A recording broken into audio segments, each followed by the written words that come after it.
ప్రభునందు ప్రియమైన శ్రోతలకు వందనములు. ఈ పోడ్కాస్ట్ కార్యక్రమం నాకు స్వాగతం. మీ అందరి కొరకు ఈ కార్యక్రమమును ప్రసారం చేయుచున్నాం. విని దైవాశీస్సులు పొందుకోగలరు. మన ప్రభువైన యేసుక్రీస్తు నామములో శ్రోతలకు శుభోదయం. శ్రోతలారా, బాగున్నారా? మీ కొరకు ప్రతిదినం ఫీబా ఇండియా పక్షంగా ప్రార్థన చేస్తున్నాం. రండి, ఈ ఉదయకాలము దేవుని సన్నిధిలో వాక్యాన్ని ధ్యానం చేద్దాం. విశ్వాసముతో కనిపెడదాం అనే అంశాన్ని ఈ ఉదయకాలం మీ మధ్యన జ్ఞాపకం చెయ్యాలని ఆశపడుతున్నాను. యెషయా గ్రంథము 49వ అధ్యాయం 23వ వచనం ఈ విధంగా వ్రాయబడి ఉన్నది. అప్పుడు నేను యెహోవాననియు నా కొరకు కనిపెట్టుకుని వారు అవమానం నొందరనియు నీవు తెలుసుకుని యుందువు. ఇదే వచనంలో ఆయన యందు విశ్వాసముంచువాడెవడును సిగ్గుపడడని వ్రాయబడి ఉన్నది. రోమీయులకు రాసిన పత్రిక 10వ అధ్యాయం 11వ వచనం. ఈ రెండు వచనాలు మనము జ్ఞాపకం చేసుకుంటే, మొదటిది, అప్పుడు నేను యెహోవాననియు నా కొరకు కనిపెట్టుకుని వారు అవమానమును నొందరనియు నీవు తెలుసుకుందువు. ఆయన యందు విశ్వాసముంచు వాడెవడును సిగ్గుపడడు. ఈ రెండు మాటల్ని మనం జత చేసిన ఎడల ప్రభువు కొరకు విశ్వాసముతో కనిపెట్టవలనని గ్రహించుచున్నాం. మనము అంచె దినముల యందు జీవించుచున్నాం. ఈ విషయం అందరికీ తెలిసినదే.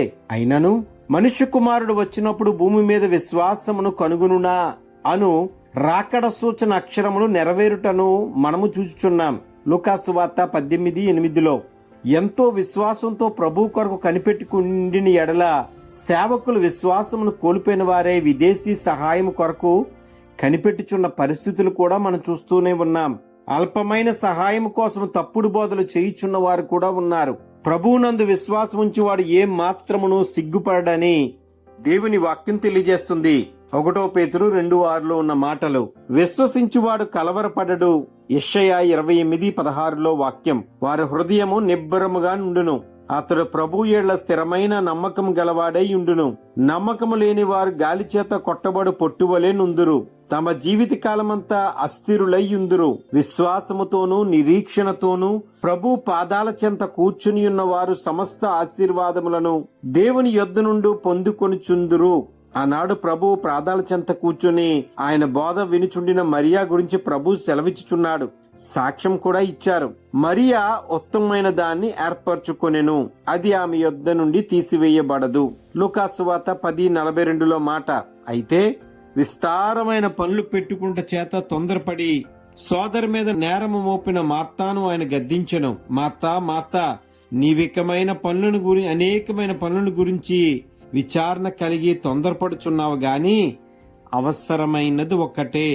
లూకాసు వార్త 10:40-41 వచనాలు ఈ మాటలు రాయబడి ఉంటాయి. విశ్వాస వీరుల ప్రత్యేకతను మనం జ్ఞాపకం చేసుకునే ఎడల, విశ్వాసమును బట్టి హేబేలు శ్రేష్టమైన బలిని అర్పించెను. హానోకు మరణమును చూడకుండాన్నట్లు కొనిపోబడెను.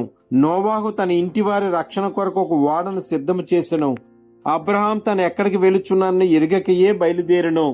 ఇవన్నీ కూడా దేవుని మీద విశ్వాసముతో జరిగిన పనులు అని మనం జ్ఞాపకం చేసుకుంటున్నాం. హెబ్రీయులకు రాసిన పత్రిక 11వ అధ్యాయం 4-9 వరకు చదువుతూ ఉంటే విశ్వాసమునకు గురించి దేవుడు అద్భుత రీతిగా మాట్లాడుతున్నాడు. అందుకే హెబ్రీయులకు రాసిన పత్రిక 11:6 ఉన్న మాట, విశ్వాసము లేకుండా దేవునికి ఇష్టడై ఉండ అసాధ్యము.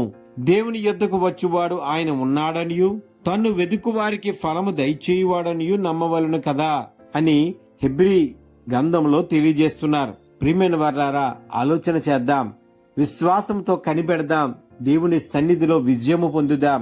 విశ్వాసము ద్వారా మనకు కావలసినవన్నీ కూడా దేవుని యొద్దను పొందుదాం. నోవాహును జ్ఞాపకం చేసుకుందాం. హానోకును జ్ఞాపకం చేసుకుందాం. అబ్రహామును జ్ఞాపకం చేసుకుందాం. ఇలా అనేక మంది విశ్వాస వీరులుగా తీర్చబడ్డారు. మీరు నేను కూడా విశ్వాస వీరులుగా ఏర్పడడానికి దేవుడు మరొక అవకాశం ఈ ఉదయకాలం ఇస్తున్నాడు. ఆలోచన చేద్దాం. విశ్వాసంతో కనిపెడదాం. విశ్వాసంతో విజయం చేకూర్చుకుందాం. అట్టి రీతిలో దేవుడు మనం నడిపించేలాగున ప్రార్థన చేసుకుందాం. ఆమేన్, ఆమేన్, ఆమేన్. ఈ కార్యక్రమమును గూర్చి మీ సలహాలు మరియు మీ ప్రార్థనా అవసరతల కొరకు మమ్మను సంప్రదించవలసిన మా ఫోన్ నంబర్ 94-850-850-39 మరియు ఈమెయిల్ ఐడి info@fibaonline.org. మా ఫోన్ నంబర్ మరొకసారి 9480585039. Email ID info@fibaonline.org.